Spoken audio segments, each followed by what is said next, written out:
Assalamualaikum warahmatullahi wabarakatuh, salam sejahtera Bapak dan Ibu guru hebat semuanya. Apa kabar hari ini? Semoga Bapak dan Ibu guru semua dalam keadaan sehat, dan tentunya harus berbahagia. Perkenalkan saya M. Robianto, saya, guru kelas 4 dari SDN Sumber Salak 01 Kabupaten Jember. Pada kesempatan kali ini, saya akan menjelaskan tentang topik Merdeka Belajar. Seperti apa sih topik Merdeka Belajar ini? Yuk langsung saja, ini dia penjelasannya. Ada 3 topik Merdeka Belajar yang akan kita bahas hari ini. Yang pertama adalah pemahaman gagasan dan prinsip pendidikan berdasarkan pemikiran Ki Hajar Dewantara. Yang kedua, pemahaman untuk memfasilitasi murid agar tumbuh sesuai dengan kodratnya. Dan yang ketiga, penerapan pembelajaran yang memerdekakan murid. Terdapat 5 modul pelatihan yang akan kita bahas hari ini.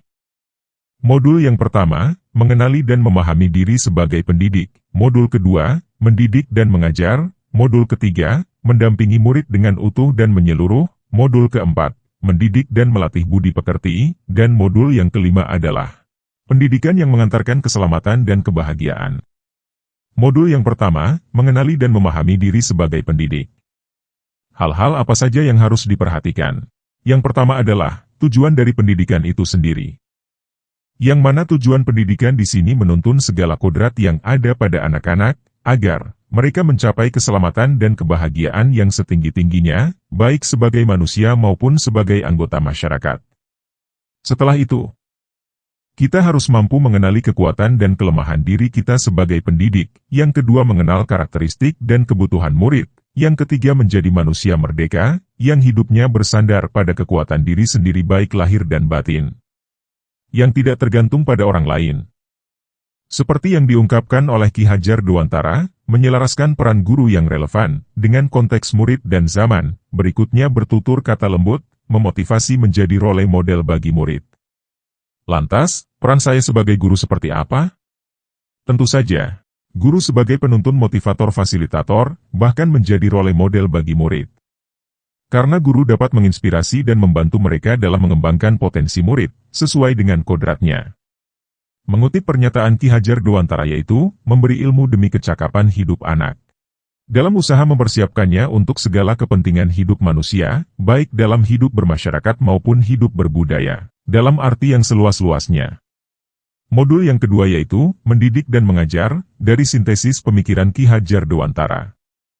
Pendidikan adalah tempat persemaian segala jenis kebudayaan yang hidup dalam masyarakat kebangsaan. Lantas, pengajaran dan pendidikan adalah memerdekakan manusia sebagai anggota persatuan rakyat. Di antaranya, mendidik menyeluruh pendidikan selama 1 abad. Menjadi manusia secara utuh menurut Ki Hajar Dewantara. Di dalam modul kedua ini, juga ada yang namanya asas tricon, yang terbagi menjadi 3, kontinue, konvergen, dan juga konsentris. Kontinue artinya, pengembangan yang dilakukan harus berkesinambungan. Dilakukan secara terus-menerus dengan perencanaan yang baik.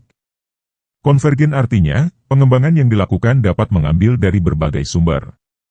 Konsentris artinya, pengembangan pendidikan yang dilakukan harus tetap berdasarkan kepribadian kita sendiri. Nah, sampai sini ingin menjadi guru seperti apa saya? Tentu saja, guru hebat menghasilkan murid yang hebat. Namun guru yang luar biasa, menghasilkan murid yang pantang menyerah, karena guru yang luar biasa, tidak akan menyerah pada kondisi muridnya, seperti yang disampaikan oleh Ki Hajar Dewantara. Ing ngarsa, sumtulada, ing madya mangunkarsa, dan tutwuri handayani. Modul yang ketiga yaitu, mendampingi murid dengan utuh dan menyeluruh. Di sini, kita harus paham tidak ada anak yang sama, zaman yang selalu bergerak dinamis, menyadari setiap murid memiliki keunikan masing-masing. Pendidik juga harus memfasilitasi sesuai kodrat individu, dan melakukan penyesuaian, sesuai konteks untuk melakukan pendekatan terhadap anak. Ada juga yang namanya kodrat keadaan, kodrat alam, dan juga kodrat zaman. Kodrat keadaan yaitu, semua usaha dalam pendidikan harus disesuaikan dengan kodrat keadaannya. Kodrat alam yaitu, lingkungan tempat anak tersebut berada. Sementara kodrat zaman, berkaitan dengan zaman yang terus berubah, guru perlu membekali anak didiknya dengan berbagai keterampilan yang mendukung. Modul keempat yaitu, mendidik dan melatih kecerdasan budi pekerti. Budi pekerti ini terbagi menjadi 2 kata nih Bapak Ibu Guru. Ada budi, yang artinya ranah batin, yang terdiri dari kata rasa. Kemudian pekerti, yang artinya ranah lahir, yang berwujud tenaga, sehingga budi pekerti ini bisa disimpulkan bahwa hasil bersatunya gerak pikiran, perasaan, dan kehendak, sehingga menimbulkan tenaga. Yang mana, budi pekerti ini mempunyai maksud dan tujuan untuk memelihara keterlibatan, guna mencapai rasa aman lahir dan batin, baik untuk dirinya sendiri, maupun untuk masyarakat luas. Berikutnya adalah cara mendidik dan melatih kecerdasan budi pekerti. Yang pertama melatih keberanian berpendapat, yang kedua mengasah perasaan dan perilaku, yang ketiga memunculkan kehendak mendidik dan melatih. Budi pekerti ini tidak hanya dibentuk di lingkungan sekolah tapi juga terbentuk dari lingkungan keluarga dan juga masyarakat. Modul terakhir yang akan kita bahas adalah pendidikan yang mengantarkan keselamatan dan kebahagiaan.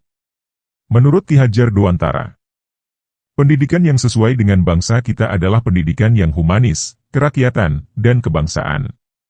Pemikiran tersebut adalah gagasan yang melampaui zamannya, di mana beliau hidup dan masih relevan hingga sekarang. Tentu saja pendidikan sebagai tuntunan setiap murid memiliki potensi yang berbeda-beda. Ini menjadi tanggung jawab kita dan tugas kita bersama untuk mengembangkan potensi yang mereka miliki, baik itu soft skill dan juga hard skill. Tentu saja, menjadi pendidik harus yang adaptif, inovatif, reflektif, kolaboratif, serta menjadi motivator dan juga inspirator bagi murid, agar mereka bisa mudah mengembangkan potensi tadi untuk masa depan mereka yang jauh lebih baik, seperti yang mereka harapkan. Nah, bagaimana Bapak Ibu? Semua cukup jelas bukan? Semoga apa yang saya sampaikan mudah dipahami oleh Bapak Ibu guru semua. Yang terpenting, tentu saja pengimplikasiannya dalam proses belajar mengajar. Di deskripsi, saya lampirkan link untuk umpan balik, sebagai bukti pemaparan yang sudah saya lakukan. Silahkan Bapak dan Ibu guru hendaknya bisa meluangkan waktu untuk mengisi form umpan balik tersebut. Terima kasih dan sampai jumpa. Wassalamualaikum warahmatullahi wabarakatuh.